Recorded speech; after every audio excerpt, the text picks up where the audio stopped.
జీవము గల దేవుని మాటలు పరిచర్యను ప్రోత్సహించండి. మీ ప్రోత్సాహాన్ని మరిన్ని వీడియోస్ కొరకు మన ఛానల్ని సబ్స్క్రైబ్ చేయడం ద్వారా తెలియపరచండి. లైక్ చేసి షేర్ చేయండి. ఈ సువార్త పనిలో మీరును పాలుభాగస్తులు కండి. జీవం గల దేవుడి మాటలు వింటున్న మీ అందరికీ వందనాలండి. జీవం గల దేవుడి మాటలు ఈరోజు మీతోని నాతోని ఏం మాట్లాడుతున్నారో ఇందామా మరి. ప్రియా దేవుడి సంఘస్థులారా, ఈరోజు వాక్యాంశము భయపడకు. హల్లెలూయ. ప్రియా దేవుడి సంఘస్థులారా, మీరంతా బాగున్నారు కదా? దేవుడి కృప చూపించి మనకి మరొక నూతన రోజు అనుగ్రహించారు. ఆయన నామను గొప్ప చేయడానికి, ఆయన నామలో మనం అందరం ప్రకాశించడానికి మరి ఉదయకాలమే లేచి ప్రార్థనలు చేసుకున్నారా? బైబిల్ చదివారా? మరి ఇంకా ప్రార్థన చేసుకోకపోతే తొందరగా ప్రార్థన చేసుకోండి. బైబిల్ చదవండి. మీ కొరకు నేను ప్రార్థిస్తున్నానండి. మరి ప్రార్థనలో మనం ఎప్పటికప్పుడు స్థిరపరుతూ ముందుకు సాగిపోవాలన్నమాట. ఎప్పటికప్పుడు మనం ప్రార్థనలో కూడా మనం పరిశోధించుకోవాలి. మన జీవితాన్ని మనల్ని మనం పరిశోధించుకుని మనం సిద్ధపడాలి.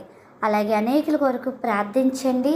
మరి వర్షాకాలం రకరకాల వైరస్ జ్వరాలతో బాధపడుతున్నారు, రకరకాల బలహీనలు, మరి అలాగే ఆర్థిక సమస్యలు, అప్పుల సమస్యలు, వీటి కోసం మీ అనుదిన ప్రార్థనలో జ్ఞాపకం చేసుకుని ప్రార్థనలు చేయండి. అలాగే జీవంగాల దేవుడి మాటల్లో ఏం మాట్లాడుతున్నారో మొదటి నుంచి చివరి వరకు విందాం. ఆ రీతిగా మన హృదయాలు సరి చేసుకుని ప్రభు రాకకే సిద్ధపడదాం. ఈరోజు వాక్య భాగము ఆదికాండము 50:21.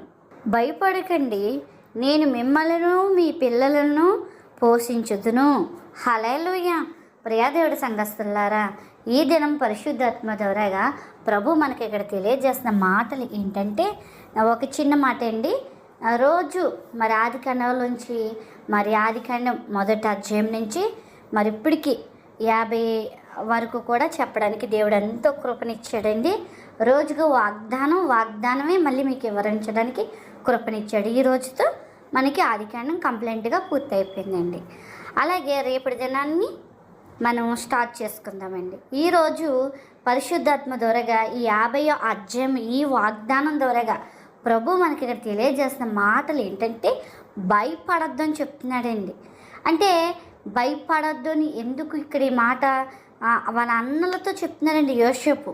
ఎందుకంటే అన్నలు వారొక దుర్మార్గులు లాంటి వారు, చెప్పాలంటే వారొకరు దేశం అసూయ కలిగిన వారు. ఎందుకంటే మరి యాకోబుకి మరి ప్రేమించిన తన ప్రియురాలకి అంటే రాహేలుకి పుట్టిన భార్య అని ఎంతో యోసేపును ప్రేమించి ఎంతో తనకి ప్రత్యేకంగా ఆ బిడ్డను చూసుకుంటాడు. ఎవరిని? యోసేపుని. ఈ యాకోబు గారు బిడ్డలు అందరిలో కూడా ఒక ప్రత్యేకించిన స్థానాన్ని యోసేపుకి ఇచ్చిన వాళ్ళని వీరు అసూయ పొందుకున్నారు. ఈ అన్నదమ్ముళ్ళు అసూయ. అప్పటికే యోసేపు కళలో మరి చిన్నతనం నుంచి కూడా తండ్రి లేనప్పుడు చాలా బాధిస్తూ ఉండేవారండి ఈ యోసేపుని. ఇలాంటివన్నీ గుర్తు తెచ్చుకుంటాడేమో, మేము ఇప్పుడు కరువు పరిస్థితిలో తన దగ్గరికి దేహి అని వచ్చాం, మమ్మల్ని ఏమైనా బాధిస్తారేమో అని భయపడుతున్నారు వాళ్ళు.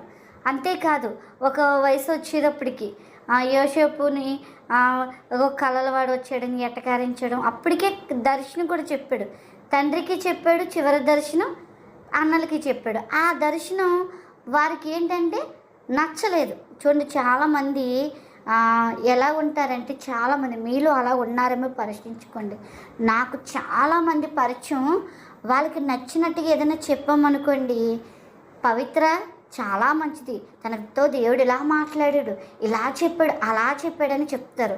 ఒకవేళ దేవుడు చెప్పింది వారికి నచ్చలేదనుకో, నాతో మాట్లాడరు, మా గ్రూపులకు రారు, నా నెంబర్ బ్లాక్ లిస్ట్లో పెట్టేస్తారు, నన్ను చూస్తేనే అసహ్యంగా చూస్తారు. ఇలాంటి తత్వం ఒకవేళ మీలో ఉంటే కనుక మార్చుకోండి. మీ ఇష్టమైనా మీకు నచ్చకపోయినా దేవుడి చిత్తమే మీ జీవితంలో, నా జీవితంలో నెరవేరుతుందండి. హల్లెలూయా. నువ్వు ఈ లోకంలో ఎవరినైనా దూరం పెట్టచ్చు, కానీ దేవుడు అనుకున్నదే నీ జీవితంలో నెరవేరుతుంది. నువ్వు వీరి ద్వారాగా నేను ఇబ్బంది కలుగుతుందేమో, వీళ్ళని ఏదైనా చేద్దామేమో అని మీరు కూడా అనుకోవచ్చు. కానీ అదే వారిని మీ ముందు నా ముందు నిలబెట్టి దేవుడు మనకు బుద్ధి చెప్తాడండి. హల్లెలూయా. ఇక్కడ యోసేపు జీవితంలో కూడా అదే జరిగిందండి. ఒకవేళ మీరు ఎవరినైనా కించపరిచి ఉంటే కనుక ఈరోజు ప్రభు చెంతకు చేరి, ప్రభా నన్ను క్షమించు, పనాలా అవన్నీ ఇలాగ అన్నాను, పనాలా అతను నేను ఇలాగ అన్నాను, ప్రభా నన్ను క్షమించు, నీ చిత్తమే మా పట్ల నెరవేర్చు, ఇదిగో నీ దర్శనాలు నమ్ముతున్నాం అయ్యా, నువ్వు ఇచ్చే వాగ్దానం మేము నమ్ముతున్నాం, నీ చిత్తమే మా జీవితంలో నెరవేర్చేయని ప్రార్థించండి. చూడండి ఇక్కడ యోబు ఏమంటున్నాడంటే, భయపడకు, మీరు నా వెడల అసలు ఆ గాయంనే నేను గుర్తు చేసుకోను, ఇదంతా కూడా మన మేలుకి సమకూడి జరిగింది. హల్లెలూయా. చూసారండి ఎలాంటి అన్నలు, కొట్టారు, తిట్టారు, అబద్ధం తండ్రి దగ్గర కూడా ఒక దోషిగా నిలబెట్టారు, దొంగ బానిసగా అమ్మేశారు, మరి ఎన్ని నిందలు పడ్డాడు, అవమానాలు పడ్డాడు, జైలు శిక్ష అనుభవించాడు, మరి అక్కడ కరువు కాలం వచ్చినప్పుడు 7 ఏళ్ళు సమృద్ధిని దాసించాడు, మరొక 7 ఏళ్ళు మరి కరువు కాలంలో ఆ సమృద్ధిని అందరికి ఎంత దేవుడు హస్తం అతనికి తోడై ఉంది కాబట్టి అన్నిట్లో కూడా విజయం కలగజేశాడండి. హల్లెలూయా. కాబట్టి మనం దేవుడి వైపు చూడాలి. మనల్ని ఎవరినో గాయపరిచారు, ఎవరో దుఃఖపరిచారు, వారి వైపు చూడకూడదు. నువ్వు దేవుడి వైపు చూసావనుకో, ఆ గాయాలు చేసే వారిని కూడా నీ ముందు సిగ్గుపడే దినం ఒక రోజు వస్తుందండి. హల్లెలూయా. భయపడే దినం ఒక రోజు వస్తుంది. ఆ దినమును నువ్వు నేను చెప్పవలసింది, వారు ఏదో మన దగ్గరికి దేహ్యాన్ని వచ్చారు, ఏదో మనల్ని గాయపరిచారని మనం వాళ్ళ గాయాలు గుర్తు చేయకూడదు. ఎందుకంటే మన ప్రభు మన గాయాలని గుర్తు చేసుకోడండి. మనం ఎప్పుడైతే ఏదైనా తప్పు చేసినప్పుడు ప్రభు నన్ను క్షమించంటే ఆయన మనల్ని క్షమించి మనకి ప్రేమ కృప అనుకరిస్తున్నాడండి. ఆయన మనము కూడా ఈ పొందుకుంటున్నాం కాబట్టి ఎదటి వారిని క్షమించే గుణము కలిగి ఉండాలండి. గాయాలు రేపుకునే వారు ఉండు. ఒకవేళ ఆ గాయాలు పెట్టి అట్టువారు భయపడితే కనుక నువ్వు ఈ మాట చెప్పాలి, భయపడకు, ఇదంతా మనకి సమకూడి జరుగుతుంది, నేను మీ కుటుంబానికి కొరకు ప్రార్థిస్తానని చెప్పాలి. లేదా సహాయం కొరకు వచ్చారు కదా, భయపడకు, నీకు నేను సహాయం చేస్తానని చెప్పేవారిగా ఉండాలండి. అలాగున్నామో లేదో పరిశోధించుకుందాం రండి. ఇదే 50 అధ్యాయంలో 18వ వచనంలో యోసేపు ఎదుట వారన్నలు సాగిలు పడతారంటండి. చూడండి, వారు ఎప్పుడైతే అలా సాగిలు పడారో దేవుడు దర్శనం అండి. ఎందుకంటే యోసేపు చిన్న వయసులో ఉన్నప్పుడే దేవుడు దర్శనం ఇచ్చాడు అండి. ఎందుకంటే వారు అన్నలు అలా సాగిలు పడతారని. హల్లెలూయా. ఆ దర్శనమే నెరవేరించేసారా. ఎటకారిస్తారు, ఏళన చేస్తారు, తునీకరిస్తారు, దూషిస్తారు, కానీ దేవుడి నీకు ఇచ్చిన దర్శనమే నీ జీవితంలో నెరవేరుతుంది. దేవుడి నీకు ఇచ్చిన వాగ్దానమే నెరవేరుతుంది. చూడండి, ఇక్కడ ఈ దర్శనమే కదండి. మరి ఆకాశాల చిత్రాలు తన దగ్గరికి వచ్చి సాకిలు పడుతున్నట్టు, అంతేకాదు అనేక దర్శనాలు యోసేపుకి ఇచ్చాడండి. అంతకే కదా యోసేపుకు ఒకటి పేరు పెట్టారు, కలలు గనివాడు వస్తున్నాడు రా అని ఓరండి అన్నతమ్ముళ్ళు. చూడండి, ఆ కలలు గనివాడు అన్నవారే దేవుడికి సమీపంగా ఉన్న వాళ్ళని కొంతమంది నన్ను కూడా అంటారండి.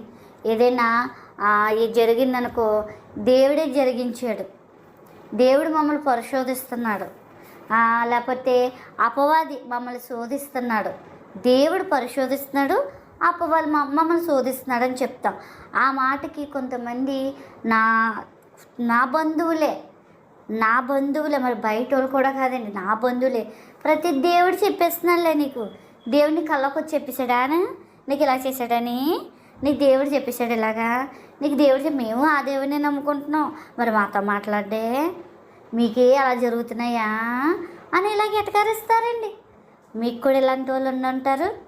ఒకవేళ ఇలాంటి వాళ్ళు ఉంటే మౌనంగా అంగీకరించండి. నేను చెప్పడం అయితే చెప్తున్నాను, నేను మౌనంగా అంగీకరించలేదు. దేవుడితో లోతుగా ఉన్న వాళ్ళకి తెలుస్తుంది, లోతుగా సావాసం చేసేవారికి తెలుస్తుంది దేవుడు పరిశోధిస్తున్నాడా, అపవాది శోధిస్తున్నాడా లేదా. పై ఉన్న వాళ్ళకి ఏం తెలియదు. ఇలాంటి వాక్య విన్ని లోకంలో కలిసి వాక్య విన్ని పంది చూడండి కడుక్కొని బురదలో బొల్లినట్టుగా ఉన్న వాళ్ళతో మంచి ఏదో తెలియదు వాళ్ళకి. ఎప్పుడైతే దేవుడు ఆత్మతో నిండుకొని దేవుడి సందులో స్థిరపడుతున్న వారికి ఏమవుతుందంటే, దేవుడితో సామసం ఉన్న వారికి దేవుడు ఆయన బయలుపరుస్తాడండి. హల్లెలూయా. నీకు కూడా బయలుపరుచుంటే కనుక ధైర్యంగా ఉండు, దేవుడి చిత్తమే నీ జీవితంలో నెరవేరబోతుంది. హల్లెలూయా. దేవుడు మనకు వాగ్దానం చేసిన వాడు నమ్మదగిన వాడండి. ఏ అన్నలైతే ఎటకరించారో ఆ అన్నలే సాగులు పడి నేను మీకు దాసులు అని చెప్తున్నాడండి. నమ్మదగిన వాడండి మన దేవుడు. హల్లెలూయా. 50:17 చూడండి.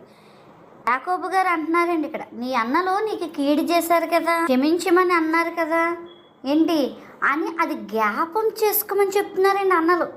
అంటే నీ అన్నలు నీ వెడల ఏ తప్పు చేసినా నువ్వు వారిని క్షమించాలి అని అన్నలు గుర్తు చేస్తున్నారండి ఆ మాట. అయితే అప్పుడు యోసేపు అంటాడు, మీరు భయపడద్దు నా విషయంలో మీరేవిని, కానీ మీ పాపాలు క్షమించడానికి నేనేమన్నా దేవుడినా?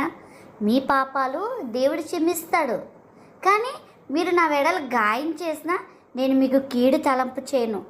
నేను మిమ్మల్ని, మీ పిల్లల్ని, మీ కుటుంబాన్ని నేను పోషిస్తానని చెప్తున్నాడండి. హల్లెలూయా అండి.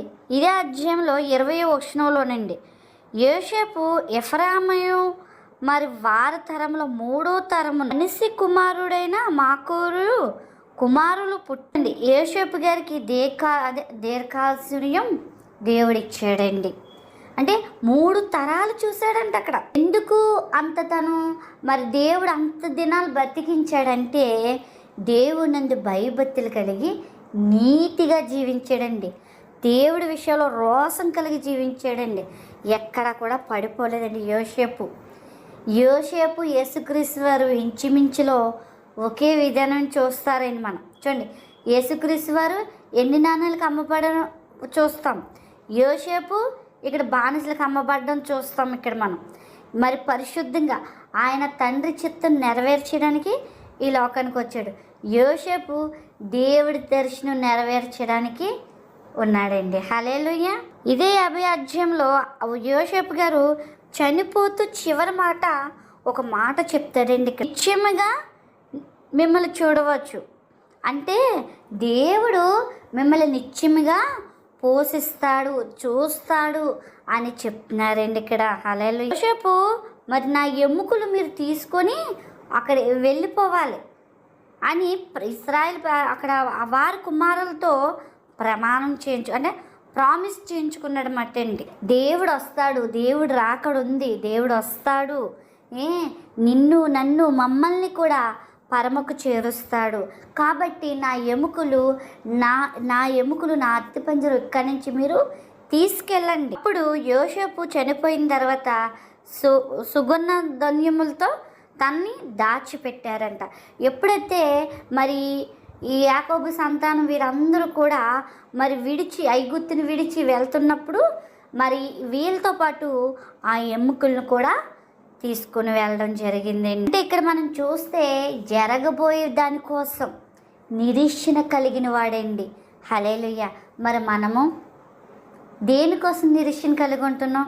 రేపు ఏం తిందామా, ఏమి తాగుదామా అని ఆలోచిస్తున్నావా? ప్రభువు రాకడ కొరకు నిరీక్షణ కలిగి ఉంటున్నావా? అలాంటి విషయం ఎక్కడైనా మనకి చావు వార్త తెలితే మనలో భయం పడుతుంది. నువ్వు యథార్థంగా భయభక్తులు కలిగి దేవుని నన్ను జీవిస్తే ఆ మరణం నన్ను తాకలేదే, నా దేవుని నేను చూద్దును అని సంతోషంగా ఉంటావు. భయం నీలో కలుగుతుందంటే ఇంకా ఎక్కడో పాపం బీజం ఉంటుంది నీలో. ఆ పాపం బీజం ఈరోజు కడిగేసుకో. చూడండి, యోసేపు అన్నలు ఎందుకు భయపడ్డారు? వాళ్ళ తప్పు ఉంది. ఆ తప్పును ఎప్పుడు కూడా వారు కడుక్కోలేదు. కడుక్కోక భయం ఏర్పడింది. భయం ఎప్పుడు ఏర్పడుతుందంటే ఒక మనిషి పాపంలో ఉన్నప్పుడే, తప్పుడు మార్గంలో ఉన్నప్పుడే, తప్పుడు ఆలోచనలతో నిండిపోయినప్పుడే భయం కలుగుతుందండి. ఎప్పుడైతే అవి విడిచిపెట్టి ఉంటాడో ఎప్పుడు కూడా రోషం కలిగి ఉంటాడండి. హల్లెలూయా. మనము కూడా జరగబోయేది మన పరమరాజ్యము, నిత్యరాజ్యం మనం గుర్తెరిగి పరమరాజ్యం కోసం మరి వారసురాలుగా మనము సిద్ధపడాలి. దూషించేవారిని, మనల్ని హింసించేవారిని హింసకి ప్రతి హింస చేయక, దూషించేవారిని దూషించక ముందుకు సాగాలండి.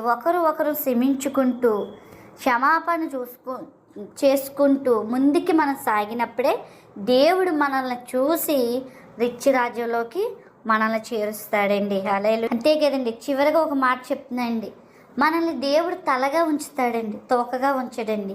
అప్పు ఇచ్చేవారుగా ఉంచుతాడు, కానీ అప్పులు తీసుకునేలాగా ఉంచడండి. నువ్వు ఇంకా ఎలాగున్నావో ఒకసారి పరిశోధించుకో. స్వతంత్రాలుగా స్వతంత్రుడిగా జీవించమని చెప్తున్నాడు, మనల్ని బానిసలుగా కాదండి. ఒకసారి మనకు మనం పరిశీలించుకొని, ఒకవేళ యోసేపు అన్నల్లాంటి తప్పులు మనం చేస్తుంటే క్షమాపణ కోరి దేవుడి దగ్గర పశ్చాత్తాపంతో మనల్ని అవి విడిచిపెట్టుకుందాం. ఒకవేళ దేవుడు నువ్వు యోసేపులాగా నీవు ఉన్నావేమో, దర్శనాలు కలిగి దేవుడి చిత్తం కొరకు ప్రయాసపడుతున్నావేమో, ఏదైనప్పటికీ కూడా నమ్మదగిన వాడు, ఆయన చిత్తమే నీ జీవితంలో నెరవేరుస్తాడు. ఆ రీతిగా నీ హృదయాన్ని సిద్ధపరచుకో. అటు కృపాదనిత ప్రభు మనందరికీ దినము అనుగ్రహించునుగాక. ఆమె